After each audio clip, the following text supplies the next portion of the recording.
এক অসহায় মেয়ের গল্প তুলে ধরব, যার নাম হচ্ছে জান্নাতুল ফাতেহা।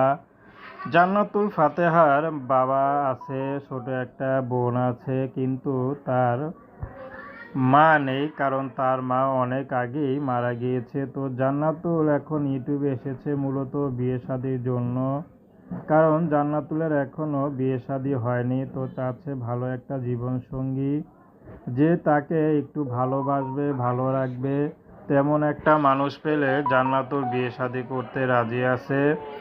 জান্নাতুল বেশি পড়াশোনা করতে পারেনি। জান্নাতুল যা ইনকাম করেছে, তা যা ইনকাম করে আর কি, তা দিয়েই সংসার কোনো মতে চলে। তার বাবা তার মধ্যে খুব অসুস্থ। তো এখন জান্নাতুল ইউটিউবে এসেছে ভালো একটা জীবনসঙ্গীর আশায়, যে মানুষটি তাকে একটু ভালোবাসবে, সারা জীবন পাশে থাকবে, তেমন একটা মানুষ পেলে জান্নাতুল বিয়ে শাদী করতে রাজি আছে। জান্নাতুলের ব্যক্তিগত কোনো পছন্দ নেই, জান্নাতুলকে যে ভালোবাসবে তাকেই বিয়ে করবে, তার চেহারা বয়স যেমনই হোক।